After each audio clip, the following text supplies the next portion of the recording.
신약성경 289페이지 고린도 후서 5장 15절부터 19절까지 봉독합니다.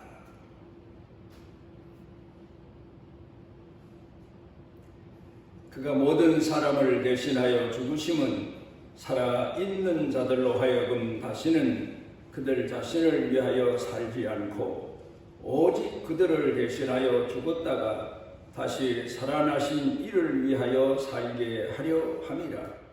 그러므로 우리가 이제부터는 어떤 사람도 육신을 따라 알지 아니하노라. 비록 우리가 그리스도도 육신을 따라 알았으나 이제부터는 그같이 알지 아니하노라. 그런즉 누구든지 그리스도 안에 있으면 새로운 피조물이라. 이전 것은 지나갔으니 보라 새 것이 되었도다. 모든 것이 하나님께로서 났으며 그가 그리스도로 말미암아 우리를 자기와 화목하게 하시고 또 우리에게 화목하게 하는 직분을 주셨으니 곧 하나님께서 그리스도 안에 계시사 세상을 자기와 화목하게 하시며 그들의 죄를 그들에게 돌리지 아니하시고 화목하게 하는 말씀을 우리에게 부탁하셨느니라.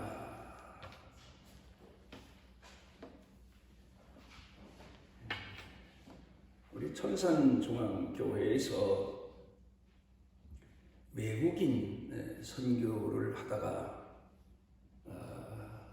점진적으로 몽골에 선교사를 파송하고 땅을 구입하고 그리고 교회를 세우게 됐습니다. 그 지역이 수도가 들어오지 않는 지역이라서 지하수 샘을 파기 위해 갔습니다. 그래서 장비를 들여오고 그리고 물을 파기 시작했는데 이틀 만에 지하에서 물이 솟구쳐 올라오는데 신기하고 우리와 다른 점은 물만 올라오는 게 아니고 얼음까지 섞여서 올라오는 겁니다. 그걸 보면서 이 몽골 지역은 땅속까지도 지하까지도 얼었구나. 우리 나라는 탄광촌에 가면 땅속을 깊이 파들어갈수록 지열 때문에 광부들이 땀을 흘리고 고생을 많이 한다는데 이 몽골 땅은 땅속까지 얼었구나.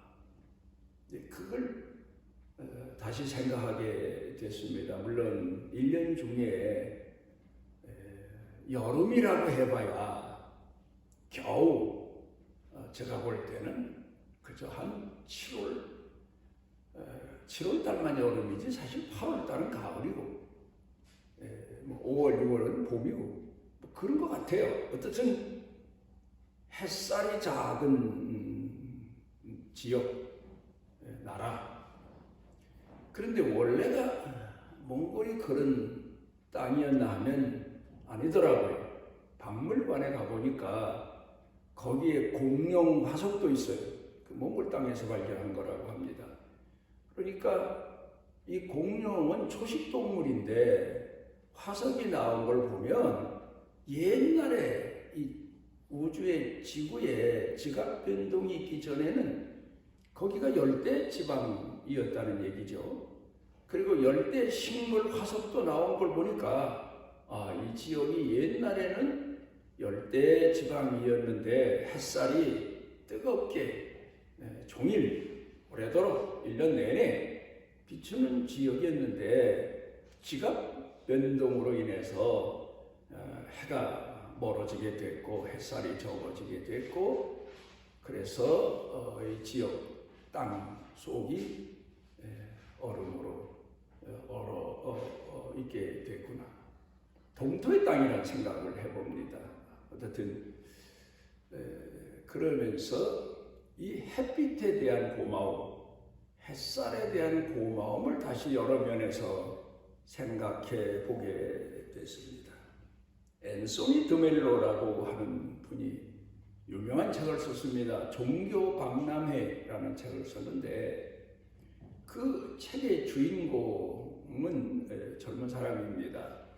그런데 이 사람은 보통 젊은 사람이 아니고 아주 신경질적이고 또 매사에 불안에 떨고 그리고 아주 의기소침한 그런 증세를 가지고 사는 사람들입니다.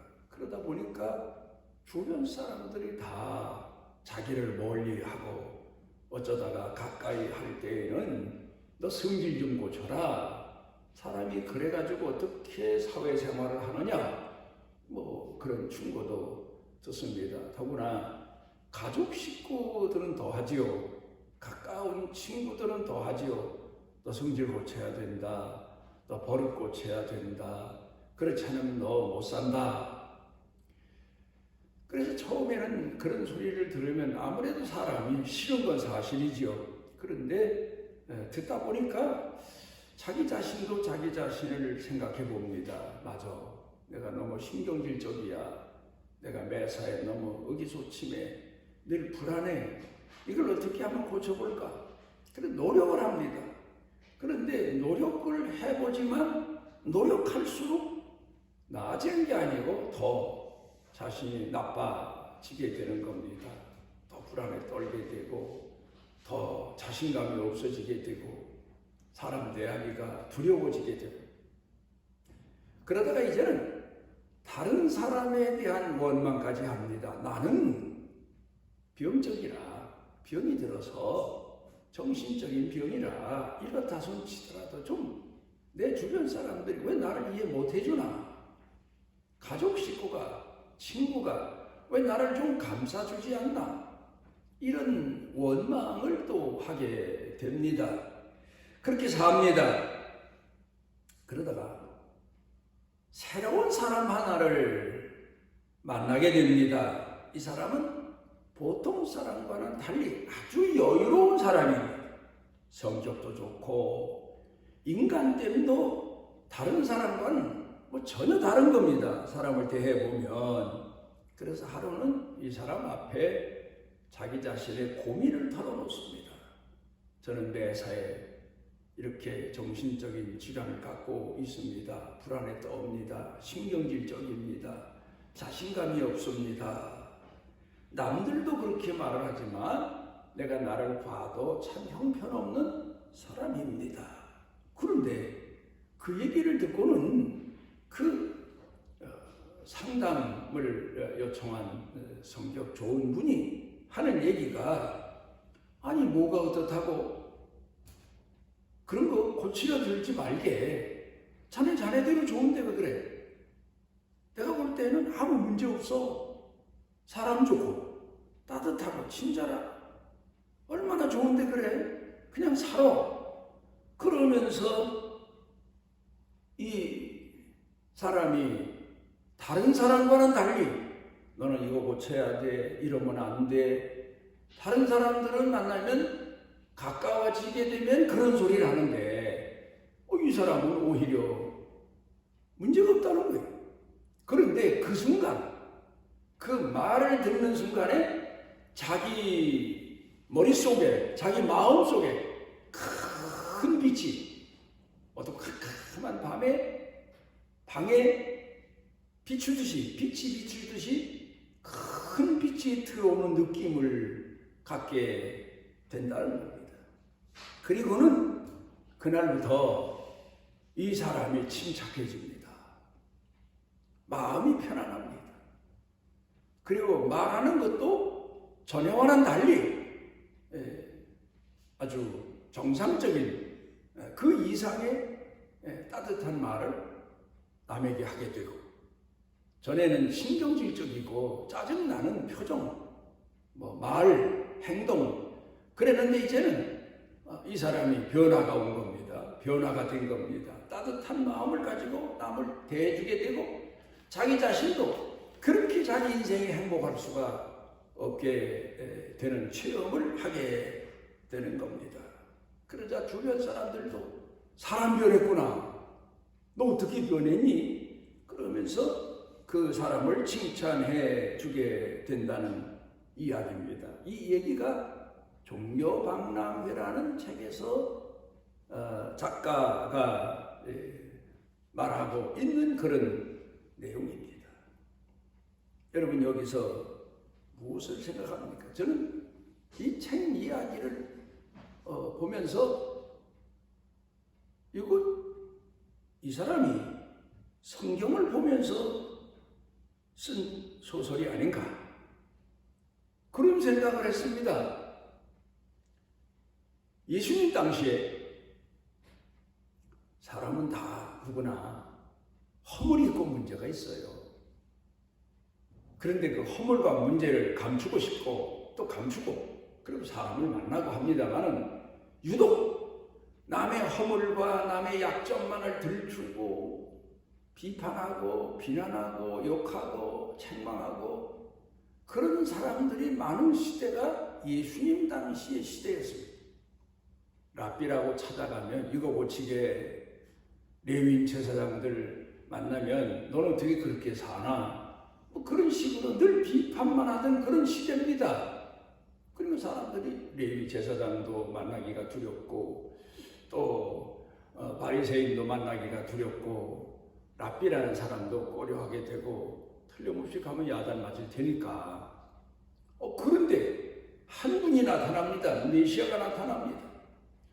그러면서 사람들을 만나시는데 전혀 제사장과는 다르고 레위와 다르고 바리새인과 다르고 전통적으로 알고 있던 랍비와는 선생과는 전혀 다른 한 분이 나타납니다. 요한복음 8장에 보게 되면 사람들이 가늠하다 현장에서 잡힌 여자를 율법에 의해서 끌고 나와서 돌로 때려 죽이려고 하다가 예수님이 지나간다는 소식을 듣고 예수님에게 질문을 던집니다. 이 여자를 어떻게 할까요? 율법으로 모세는 돌로 때려 죽이라고 그랬습니다. 가늠하다 현장에 잡힌 사람은. 그런데 당신은 이 여자를 어떻게 하면 좋겠습니까? 그랬더니 그 군중들이 흥분해 있는 상태를 아시고 예수님께서 땅바닥에 글을 쓰십니다. 시간적 여유를 주시기 위해서입니다. 말로 대꾸하지 않으시고 글로 대답을 하십니다. 너희 중에 죄 없는 자가 먼저 돌로 쳐라. 그 사람들이 뭘 땅바닥에 예수님이 글로 쓰셨나? 그리고 들여다봅니다. 너희 중에 죄 없는 자가 먼저 돌로 쳐라. 그 말씀을 읽으면서 가슴에 찔림을 받습니다. 죄 없는 사람이 어디 있습니까? 그러니까 다 뒤로 하나씩 둘씩 물러갑니다. 뒤에 섰던 사람도 앞에 선 사람들이 예수님 쓰신 글씨를 읽고는 물러가는 걸 보고 뭐라고 썼는데 가서 보니까 죄 없는 자가 먼저 돌로 쳐라. 자기도 그 말씀을 읽으면서 양심의 가책을 느끼죠. 나도 죄가 있는데 뒤로 물러갑니다. 다 갑니다. 그 여자와 예수님만 남습니다. 예수님께서 너를 정죄하던 사람이 있느냐? 다 물러갔습니다. 없습니다. 나도 너를 정죄하지 않는다. 다시는 가서 죄를 범하지 말고 성실하게 살아라. 그런 내용이 요한복음 8장에 나옵니다. 이 여인에겐 돌로 맞아 죽을 지경에서 다시 산 것보다 더 충격적인 것이 나도 너를 정죄하지 않는다. 그 말씀입니다. 사람이 죄를 지적받고 책망받아서 고치느냐?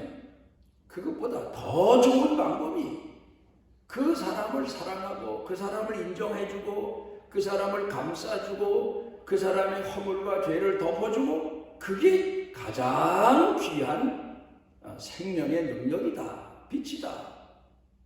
복음이다. 그런 말씀. 또 그런가 하면은 누가복음 19장에 보면은 사람들로부터 얼마나 욕을 먹고 사는지 몰라요.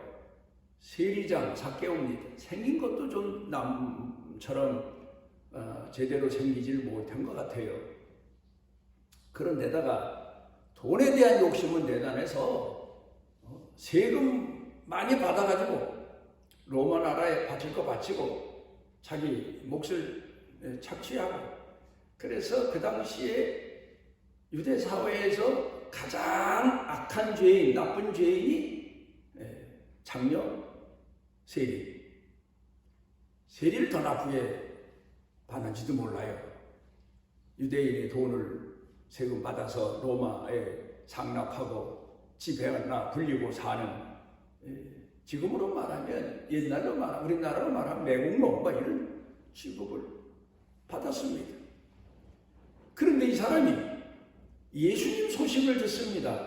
누굴 만나도 그 사람의 죄를 지적하지 않고 책망하지 않으시고 감싸는 것부터 하신다.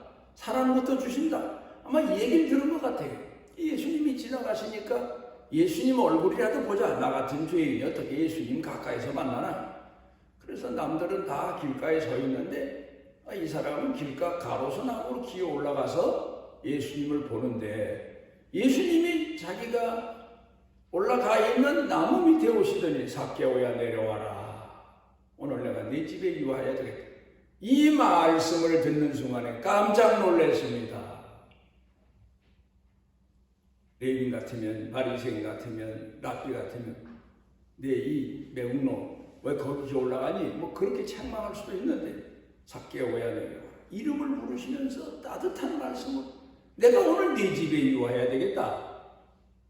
그 순간에 이 삭개오는 캄캄한 치욕의 어둠 속에 있다가 광명의 빛을 만난 것 같은 감동을 받습니다.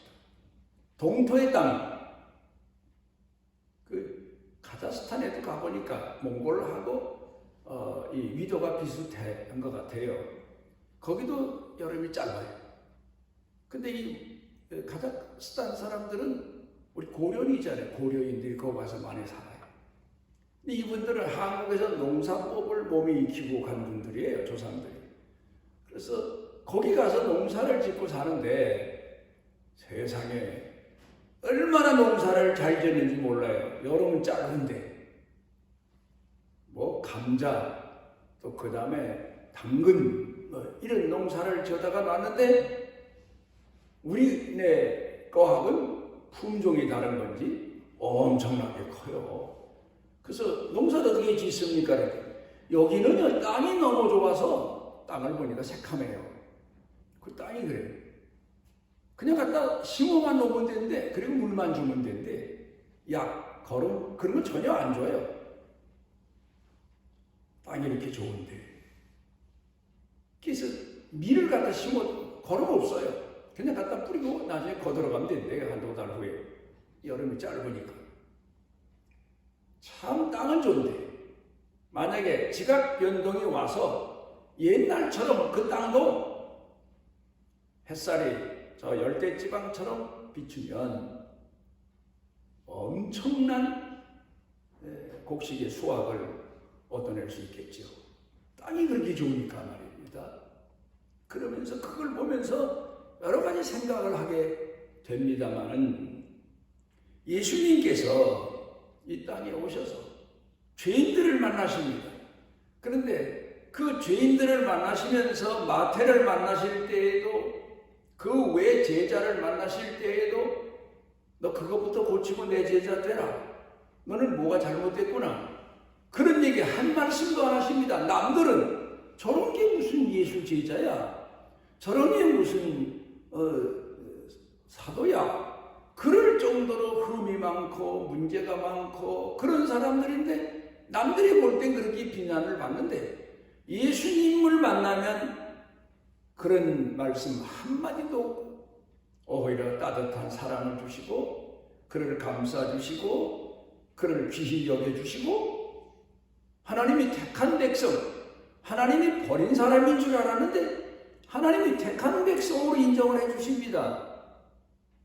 그러니까 마치 동토의 땅에 짧은 여름이 슬쩍 지나가듯 지나가는 그런 땅에 뜨거운 햇살이 비추고 그 햇살이 지워지질 않고 1년 내 계속되는 것처럼, 예수님께서 이런 사랑과 은혜와 용서와 긍휼을 포용을 베풀어 주시니까 쓸모없는 땅이 좋은 옥토가 되는 것처럼 쓸모없는 인생으로 살던 사람들이 아주 귀한, 남이 봐도 변화된 그런 인생을 살게 되는 게 성경 마태복음서부터 시작되는 복음의 역사입니다. 앤소니 드멜로라고 하는 분이 종교박람회라고 한 책을 썼는데, 이 가만히 생각해 보면 이런 얘기예요. 사람이 자기 인생에 고민거리가 많아서 그 고민거리를 해결하기 위해 이 사람도 만나보고 저 사람도 만나보지만 오히려 더 번민만 늘어요. 고민만 늘어요. 이 종교도 가보고 저 종교도 가보지만 마음의 갈등만 더 심하대. 그런데 마지막에 만날 분, 예수님을 만났더니 큰 빛이 자기 영혼에 들어오면서 자기 삶이 변화되고 오히려 남들도 자기를 변화됐다고 하는 그런 얘기를 쓰지 않았나. 제가 종교박람회 책의 얘기를 읽으면서 생각을 해봤습니다. 오늘 우리가 여기에서 깊이 생각을 해봐야 됩니다. 오늘 한국 기독교가 어떤 수준으로 지내가고 있나? 한국 교회가, 성도들이, 목회자들이 오늘 이 시대를 어떻게 살아가고 있나? 그걸 우리가 생각해 봐야 되고, 사도 바울이 고린도 교회에 지적하고 가르친 내용에 오늘 우리 한국 교회를 향하여 주시는 말씀의 깊이가 담겨 있는 것을 생각해 보게 됩니다. 인간에게 있어서 가장 중요한 때가 어느 때입니까? 부모 슬하에, 부모 품에 있을 때 모든 허물을 다 부모가 책임져 주죠. 사랑만 주죠. 그리고 감싸주죠. 귀하다고 하죠. 그러다가 좀 자라면, 문제가 일어나면 부모가 그걸 그래도 감싸주고 묵인해주고 용서해주고 포용해주고, 그러면 아이가 정상적으로 제대로 자라는데 부모가 자식들을 몰아붙입니다. 책망합니다. 심지어는 마지막에 너는 싹시 노래, 이런 식으로 자식을 대합니다. 그러면서 아이들의 정신적인 문제가 생기게 되고 갈등이 생기게 되고 거짓말을 계속하게 되고 그러면서 살아가게 되고, 이제 그게 보통 사람들입니다. 그런가 하면은 부모가 어떤 때 어비만 하면 듣는 신용만 하고 예예하지만 실질적으로는 하나도 변하는 게 없는 그런 인생을 살아가는 경우가 많죠. 왜 그럴까? 부모가 주는 사랑이 부족해서. 부모는 자식에게 사랑을 주고 감싸주고 격려해주고 칭찬해주고 이끌어주고, 그렇게 해야 자녀들이 제대로 커서 훌륭한 인격의 사람이 되는데, 부모가 유난히 다른 사람과 달리 그저 밥상에서도 그렇고 만나면 그렇고 늘 잘못만 지적하니까 결국 자녀들 성격에 문제가 생긴다. 심리학적인 얘기입니다. 오늘 성경 본문으로 돌아가 봅니다. 사도 바울이 고린도 교회 성도들을 가르치고 있습니다. 우리 한국 교회 성도들을 가르치고 있는 내용이란 말입니다. 핵심은 그겁니다. 하나님은 율법의 하나님이 아니시다. 그건 모세와 구약의 유대인들이 모이던 유대교회의 방식이지, 복음교회는 안 그렇다. 하나님은 사랑이시다. 너의 죄 때문에 하나님이 십자가에 못 박혀 돌아가시면서 너희를 사랑하시고 감사하시고 포용하시고 이해해 주시고 보증해 주신 그런 교회가 바로 신약교회다. 예수님의 교회다. 그러니까 너희도 율법교회를 담지 말고 은혜와 사랑과 긍휼과 포용을 베푸는 예수님이 가르쳐 주신 교회의 모습을 회복해야 된다. 지금 그걸 여기 가르쳐 주시고 있습니다. 그래서 성경에 보면 세리가 만나서 돈만 아는 사람이죠. 돈만 보면 아는 세리가 만나서 마태가 됩니다. 사도가 됩니다. 바닷가에서 자기 성격대로 바다와 싸우며 살던 그런 시몬이 사도 베드로가 됩니다. 또 그런가 하면 율법 유대주의 이스라엘에서 자란 사울이라는 청년이 결국 사람을 때려 죽이는 데까지 이르잖아요. 스데반 집사를 순교시킨 사람이 사울이라는 청년 아닙니까? 그런데 이 사람에게 빛이 들어오면서 다메섹상에 가는데 사울아 사울아 누구십니까? 내가 핍박하는 예수. 그때에 이 사울이라는 청년에게 외적으로 보이는 자연의 현상에서 일어나는 큰 햇빛보다 더 강한 빛보다 더 강한 빛이 그 영혼 속에 들어간 겁니다. 성령의 능력이 들어간 겁니다. 예수님의 능력, 사랑이 그 가슴 속에 들어간 겁니다. 그때부터 이 사람이 변해졌는데 그야말로 180도 달라진 겁니다. 그래서 사랑의 사도, 그런 사람으로 변해진 사람이 바로 바울입니다. 그러니까 인간들은 자기 잘못이 있을 때 고쳐보려고 심리학자들이 말하는 세 가지 내용이 있습니다. 심리학적으로 진화론적 심리학이다 그렇게 말해요. 진화론적 이성적인 심리학이다 그렇게 말합니다. 첫째로는 허무주의입니다. 세상을 어둡게 봅니다. 살아보니 캄캄하다. 발버둥 쳐봐야 무슨 소용이 있겠나. 그래서 자기 자신을 다스리는 성질낼 것도 없고 화낼 것도 없고 싸울 것도 없다. 그저 이 세상 살다 죽으면 그만인데. 이런 허무주의. 두 번째로는 무슨 문제가 있을 때 내일로 미루는 경험주의라고 합니다. 오늘 못하면 다음 기회 하면 되는 거고 뭐 그렇게 바등바등 살 게 뭐 있나. 지금은 때가 아니야. 그렇게 사는 사람.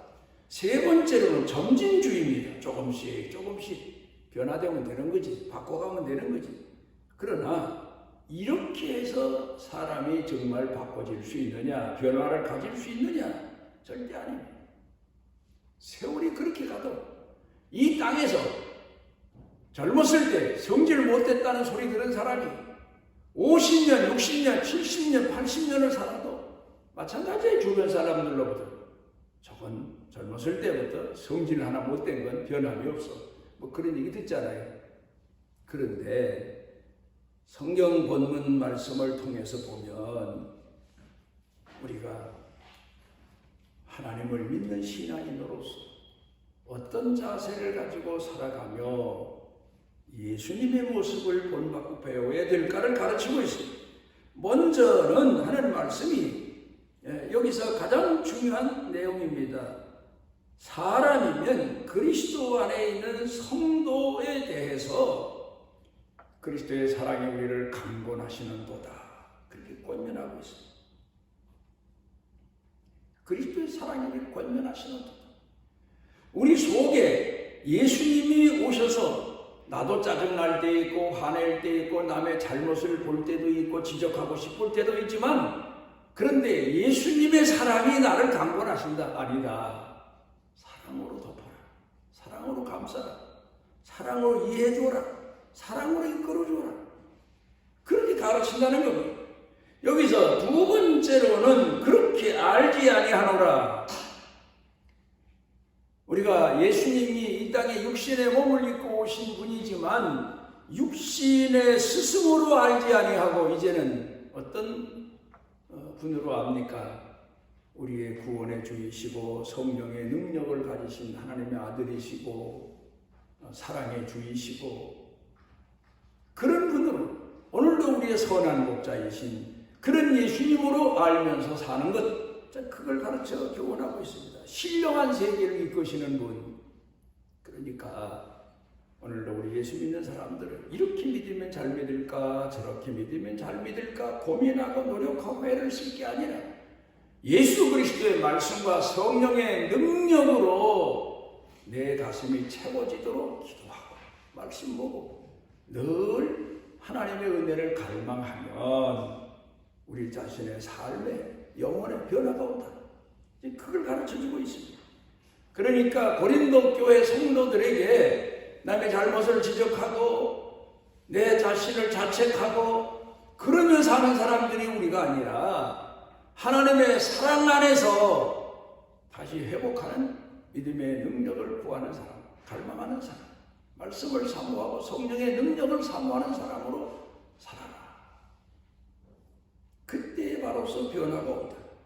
여기 세 번째로는 더욱 중요한 동력이 있습니다. 그리스도의 사랑이 나를 강권하시는 도다. 그 사랑의 응답으로 살아야 된다.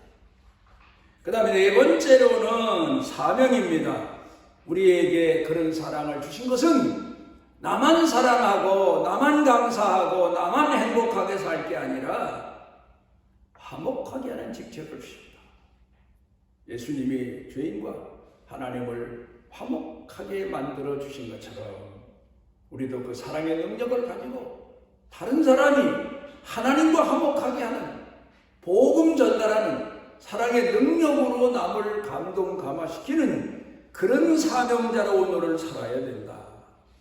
그러니까 우리 한국교회 성도들이 이 말씀의 깊이를 배웠으면 좋겠습니다. 고린도 교회에서도 사람들이 모이니까 문제 있는 사람 많죠.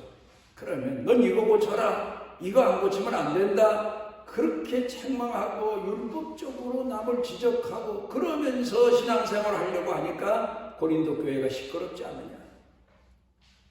예수님께서 우리를 사랑하신 것처럼 너도 그 사람을 사랑해라, 포용해라. 예수님이 죄인들을 사랑하시고 세리를 사랑하시고 포용하시고 그래서 사랑을 주셔서 그들이 사도가 된 것처럼 너희들 남들에게 사랑 줄 의무는 있고 화목해 할 의무가 있고 덮어줄 의무가 있고 이끌어줄 의무는 있지만 모세의 교회처럼 율법교회처럼 지적하고 책망하고 그렇게 살지 마라. 저는 우리 선산중앙교회 성도들이 이 깊은 진리를 좀 알았으면 좋겠습니다. 교회에서 문제 의논할 때 손 많이 들고 뭐 내놓으라 하고 뭐 이래서는 안 됩니다, 저래서는 안 됩니다. 그 성도의 사명 아니에요. 의무 아니에요. 아담이 에덴 동산에서 사단에게 선악과의 시험을 받은 것처럼 이래야 교회가 잘 되는 것 같고 내가 말을 해야 교회가 바로 되는 것 같지만 아니에요. 교회는 그렇게 해서 교회 되는 게 아니에요. 오히려 더 분란만 일으키고 문제만 일으켜요. 그러니까 이제는 문제가 있으면 내가 사랑을 덜 줘서 그렇구나, 내가 덜 봉사해서 그렇구나, 내가 나를 덜 낮춰서 그렇구나, 장로인 내가 더 성도들을 섬기지 못해 그렇구나, 교육자에게도 내가 더 낮은 마음으로 섬기지를 못해서 그렇구나. 사랑의 문제입니다. 낮아짐의 문제입니다. 겸손의 문제입니다. 이게 복음의 일꾼이고 복음의 교회 성도들입니다. 사도 바울이 고린도 교회 성도들을 가르친 내용이 바로 이 내용입니다. 교회는 이래야 된다. 사랑의 원동력이 너희를 변화시키고 그 능력이 너희 주변을 변화시켜야 된다. 이게 교회다. 복음의 교회다. 그걸 여기서 강조하고 있습니다. 새 것이 됐다. 그 의미가 뭡니까? 예수 믿는다고 해서 우리 몸이 무슨 다시 젊어집니까? 얼굴이 무슨 환하게 다시 모습이 바꿔집니까? 새 것이라는 말은 새 땅이라는 말처럼 땅에 빛이, 따뜻한 빛이 1년 내내 계속 비치면 그 땅이 풍요로워지는 것처럼 오직 사랑만 말이야. 줘야 된다.